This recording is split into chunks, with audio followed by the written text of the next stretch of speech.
in reading the autobiography and even watching the last year and a half of Western audience tuning in to some of your lectures and thoughts, which were already existent.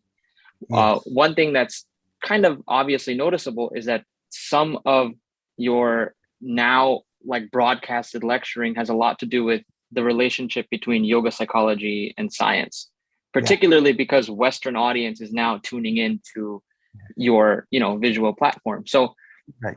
one thing I wanted to ask was something that a question has been kind of alluded to in some of your lectures and writings, but modern young people always have this struggle dealing with spirituality and free will, because young people have this like clinging to freedom and their own free will. But when you read any real esoteric text, you end up understanding that you know some will argue free will is an illusion. So could you comment on this statement here? Free will is there to realize you never had any. Well, we have free will. Let me put it this way. Look, there are certain things which we cannot change. It's difficult. Like we are today, forget about the Atman, different subject altogether. The young people will take quite some time to come to the Atman. They need to, it's a journey, it's a long journey before they could even accept the existence of the Atman. I'm talking about those who say we are modern, therefore we don't believe in all that, that kind of. There are some who do, otherwise you young people won't be sitting before me.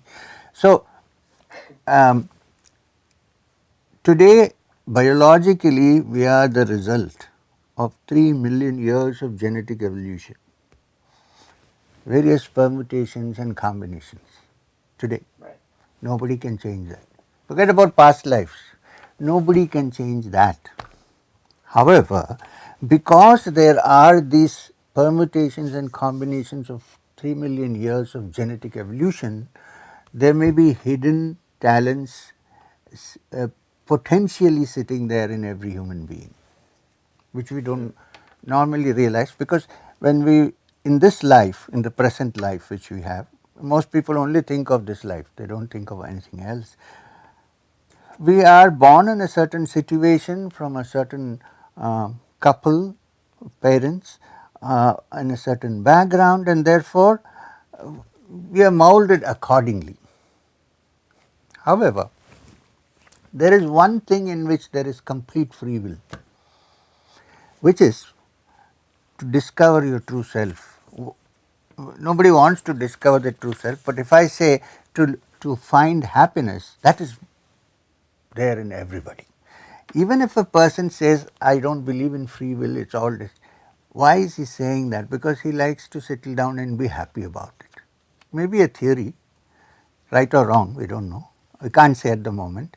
But everybody searches for this happiness in some way. Or also, everybody wants to expand.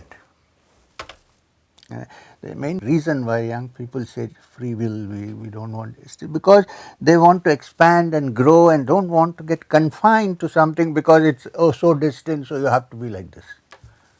This is the reason. I hope you understand what.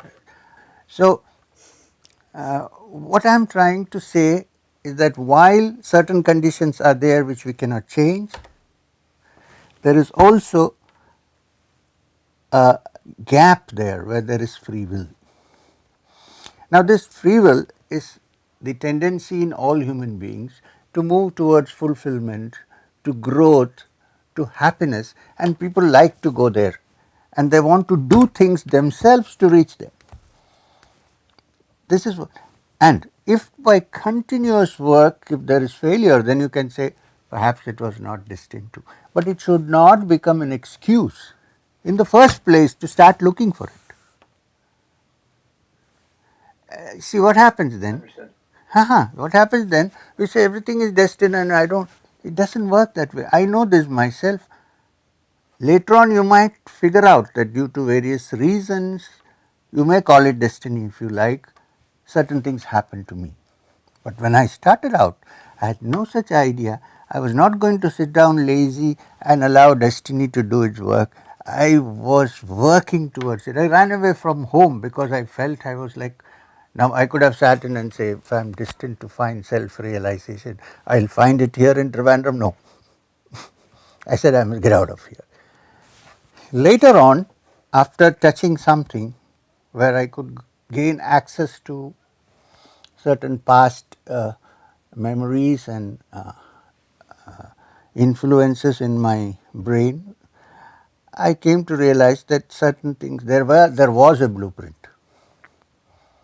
But when I started out, I did not know. If I had thought about that blueprint, I would not have started off. I would have sat at home.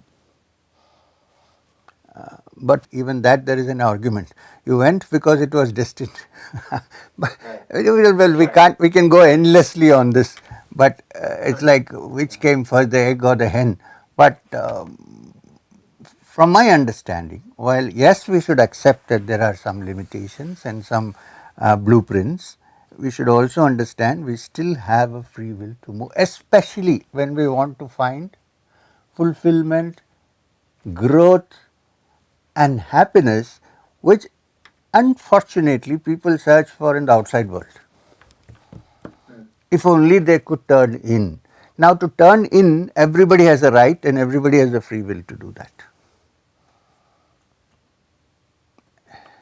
Is, you know, you see the wonderful statement in the Upanishad, Purnamada Purnamidam.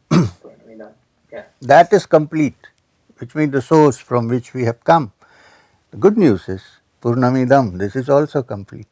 But but we feel incomplete, and this is why we try to become complete. The whole world is like that, not only spiritual world. I feel I don't have something, so I want to fill it, right?